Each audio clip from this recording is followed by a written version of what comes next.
30वां आदिवासी सांस्कृतिक एकता महासम्मेलन में विविध क्षेत्र से विशाल संख्या में उपस्थित वडील बुजुर्गों, युवाओं और माता बहनों को जोहर। हमारे आगे कई वक्ता आए और उन्होंने अपनी संस्कृति, अपनी परंपराएं, रूढ़ी प्रथा, पेशा एक, अनुसूची 5 और अपनी समस्याओं के बारे में विस्तृत से चर्चा की है। तो आज जो विशाल संख्या में हम यहाँ उपस्थित हुए हैं, तो हमें आदिवासी समाज पर आदिवासी समस्या जो आने वाली है, आदिवासी समाज के जो वर्षों से जो समस्या है, उस समस्या पर भी चिंतन और मनन करना चाहिए। आज हम देख रहे हैं, हम जिस जंगल, जमीन, जल जंगल और जमीन की बात कर रहे हैं, वो धीरे धीरे आदिवासियों के पास से छीनवी जा रही है। हमारा समाज दयावान है। सदियों पहले हमारे पूर्वजों का यहाँ राज था, भील प्रदेश था। उससे पहले भी छोटे छोटे रजवाड़ा हुआ करते थे। जो भी लोग बाहर से आए, उन लोगों को हमारे लोगों ने शरण दिया और बाद में वही लोगों ने कपट करके हमारे लोगों के पास से राजपाट छीन लिया। आज भी हमारे लोग कई लोगों को हमारे एरिया में शरण देते हैं, बिजनेस करने देते हैं, जमीनें देते हैं, बेटियां देते हैं, और उसका परिणाम आज ऐसा है कि हमारा समाज आज किनारे पे जाके खड़ा है। हमारे साथ आजादी के लोकशाही में, डेमोक्रेसी में भी इतना अन्याय हो रहा है, जिस पर भी चिंतन मनन होना चाहिए। बहुत सारे बड़े बुजुर्ग, विद्वान, बुद्धिजीवी लोग यहाँ अपनी स्पीच रख के गए हैं। यहाँ सब बड़ी तादाद पे यहाँ सब उपस्थित है। तो मैं कहना चाहता हूँ, भूतकाल में भी चाहे गुजरात हो, राजस्थान हो, देश का कोई भी राज्य हो, जो भी बड़े बड़े प्रोजेक्ट आते हैं, बड़े बड़े डैम आते हैं, तो उस पे आदिवासी समाज को ही विस्थापित होना पड़ता है।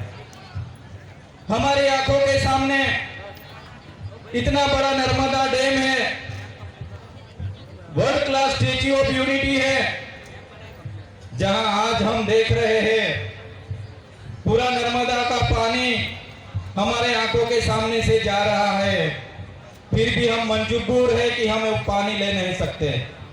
बिजली नर्मदा से जा रही है, आदिवासी समाज मजबूर है कि वो मांग नहीं सकते। ये हमारी मजबूरी है, उस पे चिंतन होना चाहिए, उस पे सब हमारी एकता होनी चाहिए। आगे वक्ताओं ने बोला कि हमारे यहाँ से भारतमाला प्रोजेक्ट जाने वाला है, उसमें हमारी जमीनें जाने वाली है। हमारे यहाँ से ग्रीन कॉरिडोर जाने वाला है, उसमें हमारी जमीन छीनने वाली है। यहाँ पे यूरेनियम मिला है, वहां पर भी हमको पूरा अधिकार नहीं मिल रहा है। जहां पर हम बैठे हैं वो छोटा उदेपुर जिला, यहाँ की रेती, यहाँ का खनिज, यहाँ की रेती पूरे देश में और दुनिया में जा रही है।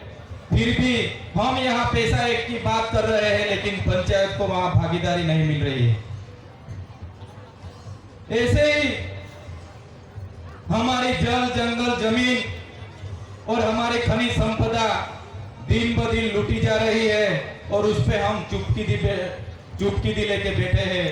कोई बोल नहीं रहा है, कोई राजकीय नेता बोल नहीं रहा है, कोई सामाजिक नेता बोल नहीं रहा है।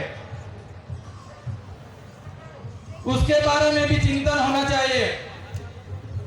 हमारा जो अरबों रुपया का बजट आता है, यहाँ ट्राइबल सप्लान चल रहा है, डेवलप सपोर्टमेंट एजेंसी डिसाक चल रहा है, कहीं सारे अधिकारियों यहाँ जॉब कर रहे हैं, ट्राइबल में जॉब कर रहे हैं, वो सब जानते हैं इतना सारा बजट आता है, फिर भी आज परिस्थिति हमारी इतनी विपरीत है, इतनी विकट है। हमारे एरिया में कई सारी इतनी सरकारी शालाएं हैं जहां एक ही मास्टर, एक ही टीचर है जो पूरे 1 से 8 दौरान को पढ़ाई करवा रहा है, जिस पे भी चिंतन होना चाहिए। हमारे यहाँ शिक्षण की जो परिस्थिति है उस पे भी चिंतन होना चाहिए। आरोग्य की परिस्थिति है, हॉस्पिटल में स्टाफ नहीं है, पूर्ति मशीनरी नहीं है, उसके लिए भी आवाज बननी चाहिए, उसका भी चिंतन होना चाहिए।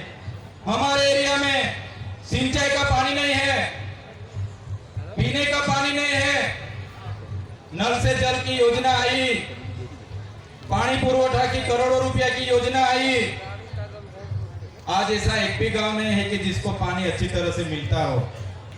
ये हमारी परिस्थिति है, उस पर भी चिंतन होना चाहिए। आज हमारे युवा लोगों को रोजगार नहीं है। हमारे इलाके में बड़ी बड़ी जीआईडीसी आई है, दहेज, भरूच, अंकलेश्वर, हालोल, कालोल, फिर भी हमारे लोगों को रोजगार नहीं मिल रहा है। उसके लिए भी चिंतन होना चाहिए। ऐसी परिस्थिति आज हमारे इलाके में है। आजादी के 75 वर्ष बीत गए, कहीं पार्टियां आई, कहीं पार्टियां गई, फिर भी आदिवासी समाज की परिस्थिति में कोई सुधार नहीं आया है। अनुसूची की बात सब बोलते हैं, अनुसूची 5 लागू हो जाना चाहिए, सब बोलते हैं पैसा 1 लागू हो जाना चाहिए, मगर इसके लिए सबको इकट्ठित होना पड़ेगा, उसके लिए लड़ना पड़ेगा। आज हम कह रहे हैं अंबाजी से उमरगाम, गुजरात की बात करें, राजस्थान की बात करें, मध्य प्रदेश की बात करें, महाराष्ट्र की बात करें, पूरा एक भिन्न प्रदेश था। अलग अलग राज्यों में अलग अलग हो गए, बाद में आज इकट्ठा नहीं हो पा रहे हैं। तो सभी नेताओं को, जो भी अलग अलग पार्टियों में है, सभी नेताओं को एक विनती करते हैं कि जब भी सामाजिक लड़त होती है, समाज के लिए बोलना पड़ता है, तो सब पार्टी से ऊपर जाके, धर्म संप्रदाय से ऊपर जाके सबको इकट्ठा होना पड़ेगा। सबको एक होना पड़ेगा। पहले समाज, जब ये समाज है तब हम एमएलए है, तब सब एमपी है। जब समाज नहीं रहेगा तो कोई एमएलए नहीं बनेगा, कोई एमपी नहीं बनेगा। आज बोगस आदिवासी के सर्टी लेके नौकरियों में घुस रहे हैं, कोई बोलने वाला नहीं है। हमारी पूरी बजट, बाहर के लोग आके पूरी बजट लेके जा रहे हैं, कोई बोलने वाला नहीं है। हमारा पानी छीना जा रहा है, हमारी बिजली छीनी जा रही है, हमारी जमीनें छीनी जा रही है। आमा डूंगर में अभी यूरेनियम मिला है, सरकारों खानगी कंपनी को देने जा रही है, कोई बोलने वाला नहीं है। हमारी रेती पूरे देश में जा रही है, विदेश में जा रही है, कोई बोलने वाला नहीं है। हमारा पूरा पानी जा रहा है, कोई बोलने वाला नहीं है। तो सभी यहाँ उपस्थित बुजुर्ग, वडील, युवान, महिला को अपील करता हूँ, इसके लिए भी चिंतन होना चाहिए। हर साल हम मिलते हैं 14 जनवरी को। आगे किसी वक्ता ने बोला कि उस दिन से सूर्य देवता का धीरे धीरे दिशा बदलता है। तो मैं सबको अपील करता हूं, हमारी भी आदिवासी समाज की भी आर्थिक, सामाजिक और राजकीय दिशा बदलनी चाहिए ना। उसके लिए भी चिंतन होना चाहिए।